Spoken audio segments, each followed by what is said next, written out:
বিনিয়োগকারী বন্ধুরা, আসসালামু আলাইকুম। আশা করি আপনারা ভালো আছেন। আমি ইস্টার্ন হাউজিংকে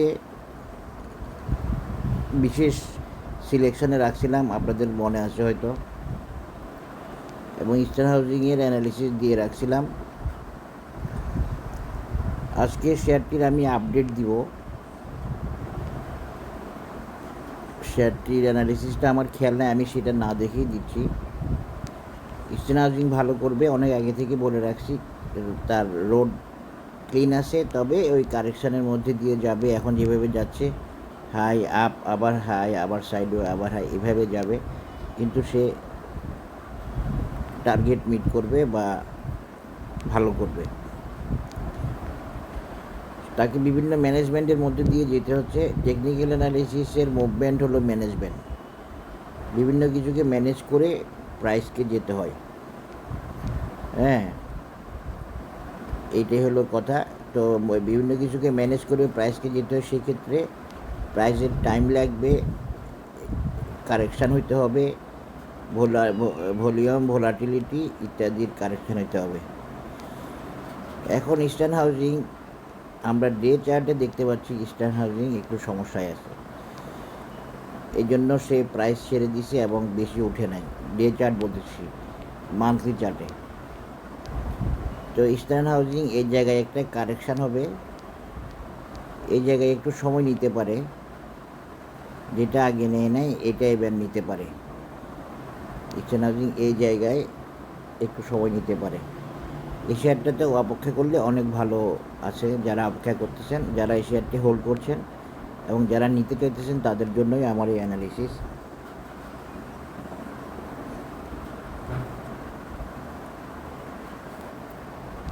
এখন আমাদেরকে দুই সাইডের কথাই কেন বলতে হয়? অ্যানালিসিস মানেই এমন। অ্যানালিসিস মানে শুধু আপ যাবে বলা না, বা টার্গেট বলা না। কারেকশানের কথা বলতে হয়, সাইডওয়ের কথা বলতে হয়, নিচে নামতে পারে, আবার উঠতে পারে। দুটো কথাই বলতে হয়।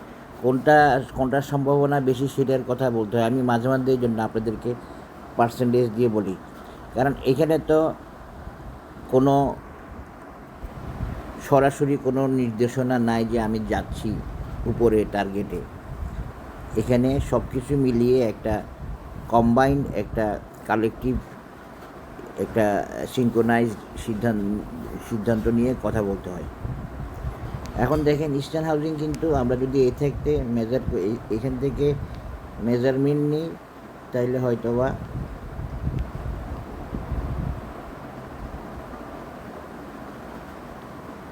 একটা টার্গেট মিট করার পর্যায়ে গেছে, এই কাছাকাছি গেছে, কিন্তু পুরোপুরি যায়নি। হ্যাঁ, এভাবে দেখলে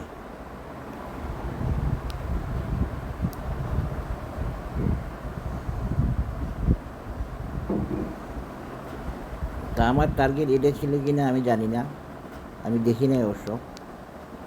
একটা টার্গেটের কাছাকাছি গেছে, সামান্য পিছিয়ে আছে, এর বেশি যেতে পারে নাই। তবে ইস্টার্ন হাউজিংয়ের একটু কনসলিডেশনের ব্যাপার দেখা যাচ্ছে। এখন এতটুকু উঠে যাওয়ার পরে তার কনসলিডেশনের প্রয়োজন দেখা দিচ্ছে।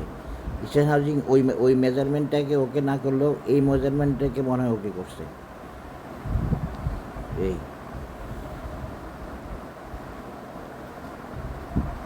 এই মেজারমেন্টটাকে ওকে করছে। এই আবার আগেরটাও এভাবে ওকে করে উঠছে। হ্যাঁ, আবার আগেরটাও এভাবে ওকে করে উঠছে। যেমন ধরেন এই যে দেখেন, এই আগেরটাও এভাবে ওকে করে উঠছে। তো মেজারমেন্ট থাকবে অবশ্যই। মেজারমেন্ট ছাড়া টার্গেটে যাবে না, মেজারমেন্ট ছাড়া টার্গেট মিট বলা যাবে না। ব্যাপারটা এমন। আপনারা তো অনেকেই মনে করেন যে এই বাজারে কোনো টেজারমেন্ট নাই, এই বাজার অ্যানালিসিস চলে না, এই বাজার এই মামুরা চালায়, মনে করতেই পারেন।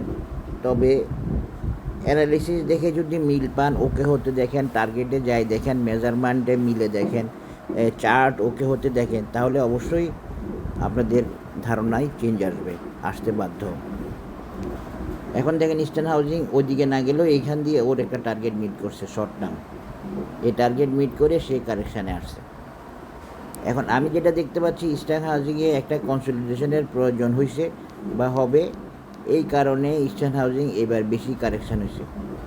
ইস্টার্ন হাউজিং এর নিচে আসবে কি না আমি বলতে পারতেছি না, তবে আসারও একটা সম্ভাবনা আছে এবং এই জায়গায় একটু দেরি করতে পারে, এই জায়গায় একটু দেরি করতে পারে। দেরি বলতে ও কিছু সময় নিতে পারে কনসলিডেশনের জন্য।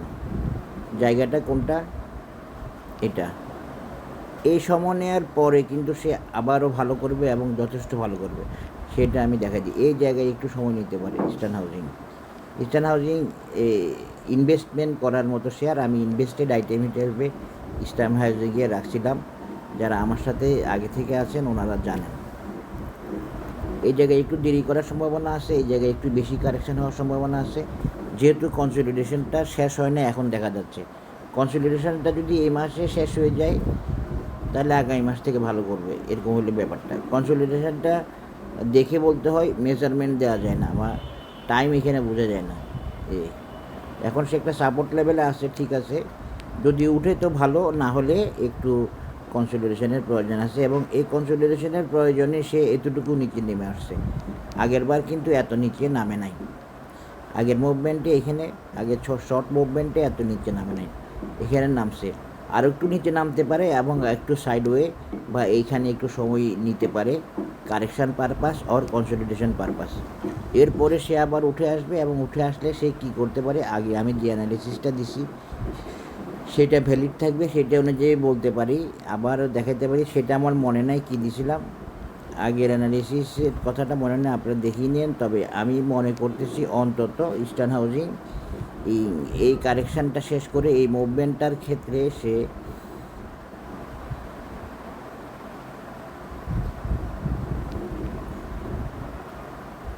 এই জায়গায় যাবে 120 বা 22 লেভেলটা। এটা ওর মিনিমাম একটা রিকোয়ারমেন্ট, মিনিমাম একটা টার্গেট। ওর কিন্তু আরেকটা টার্গেট আছে ইস্টার্ন হাউজিংয়ের, লং টার্ম টার্গেট বললে সেটা হচ্ছে 164 টাকা, মানে সেকেন্ড রেজিস্ট্যান্স লেভেলটা, ফিবোনাসি 2.618 লেভেলটা।